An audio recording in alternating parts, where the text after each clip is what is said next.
What's up everybody, it's Kiyodo and welcome back to another SMT Dx2 video. We're back with featured skill extractions, but this time there's something special. You have a special step up skill extraction which only has pierce skills, but also you can do it 3 times. So you can go from step 1 all the way to step 5 up to 3 whole times, which is actually really cool because it's basically just having 3 of these banners. And it's kind of nice having the pierce skills in there, although I wouldn't say that the rates are super great for the 5-star skills, but honestly, when I do these skill extraction banners, it's mostly for the 4-star skills. Because yeah, I mean there's really nice pierce skills in here, but I probably only need like 3 of them, I want to say, because Fizz Pierce is just, you know, always useful for somebody. And then there's Light and Dark Pierce, which I'm using for Mastema and Alice specifically, so those would come in a lot of handy. And I could probably find usage in like Fire Pierce and Force Pierce, but you know, it's just like whatever. It's something that I can have and not be terribly salty about, honestly. So yeah, the 5-star skills not so bad. They're pierce skills, although they are weak. We might see like regular ones, like mediums or like strong for whatever reason. But I don't know if that's actually gonna happen, and it might not, which actually would be better since it's already kind of bad having these pierce skills in there because it just lets you get around so many things. So yeah, I mean, it's really nice. If you want a for sure pierce skill and you don't even care which one it is, go for this banner. But the 4-star skills is what I'm really looking at because this is where you get some crazy stuff. And I mean, I know I've mentioned this before. I'm just going to scroll through a little bit so that you can see. I mean, Rikamdra, always good. There's War Dance in here now because those are the new ones, like Blood Rush 2, Nocturne, those are in here. Null Charm, Null Bind, super useful. I want to say that is a good reason to pull on this banner. And because it only goes to 4 stars and not 3-star and below, it's kind of really nice to do these. Thus, let's go ahead and get into the banner. So I'm going to be doing just one run through of step 1 to step 5 because honestly I'm saving my gems for the Masakato banner that's also going on this time. And I'm kind of waiting for the mage part of the banner because right now we have the physical part where it's mostly physical attackers from the 5-star pool. And I don't really care about those, especially if you're pulling for Masakato. I mean, like, it's nice if you need a phys attacker in general. But if you don't, then I guess go for the mages, because Part 2's banner has way better stuff on it. In my opinion, at least. I mean, like, yeah, there's some good physical attackers, but they don't really compare to Masakato. If you could pull him, that'd be really cool. Recovery boost is interesting. I mean, it's kind of hard to get that, so I guess it's okay. But I don't feel like I'll be using boost that much. Like, maybe amp would be really nice to have. But I guess that would be a 5-star skill, since it's an amp. Retaliate. How much damage does this one have? 100! It's actually, that's pretty solid. So let's see this.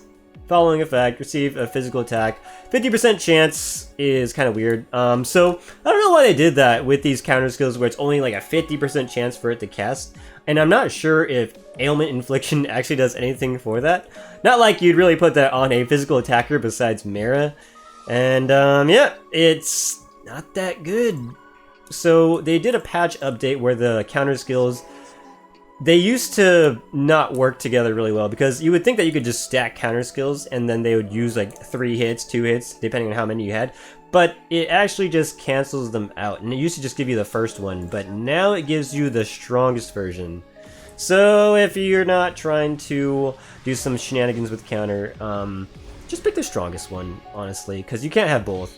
It's kind of weird that it doesn't allow you to do that, but let me just talk about this pull right here. Holy moly, prayer. I've been waiting for this since forever.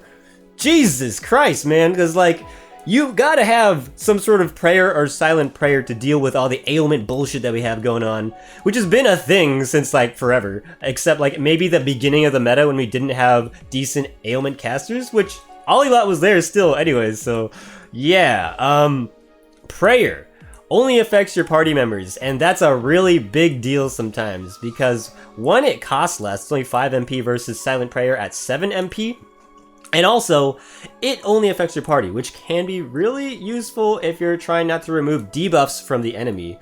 And so if you have an ailment team, this is really nice. Yeah, I am loving that. That's why I said the 4-star skills, oh my god, they're like way better than pulling for the 5-star skills, and that's mainly to pull for these banners. And I'm really happy with gem skill extraction banners because holy moly is my luck way better with skill extraction than any of the other stuff. The pulls for demons are just awful. Even if the rate is like decent at 3%. Heal 30% HP when clearing a wave. Life Aid. The opposite to Mana Aid. Now, I feel like Life Aid could actually come in handy in maybe some stamina or marathon battles. Like we were talking about random PvE marathons. Like you could just run those and keep going and keep going and keep going. So in that case, Mana Aid and Life Aid would actually be super crazy. So that gives me some ideas. I mean, that's an awesome thing to have. Maybe you'd have to build specifically around aids. Because people love aids. It's the greatest thing ever. Ice Pierce Weak. I'm thinking right now. I'm thinking like Rama for sure if you don't have purple. Because like teal's really good for Rama. But, who else? Okay, yeah. You know, the other option for this who would be really good is King Frost. King Frost with Ice Pierce could actually be devastating. Mainly because, man, Cold World. It's really, really nice to use that skill. He's a little bit slow though, so that's the only problem. So I think if they had like a fast version or like maybe just a really good slow team that uses King Frost, Ice Pierce Weak, like that could be it. Teal version, and then you still have Cold World, so that could work out. You cover your weakness, you have Ice Pierce Weak, maybe you have like Endure or some auto skill or some other things, like Samurai Karm even. Pretty cool. I'm liking it. I'm liking it a lot.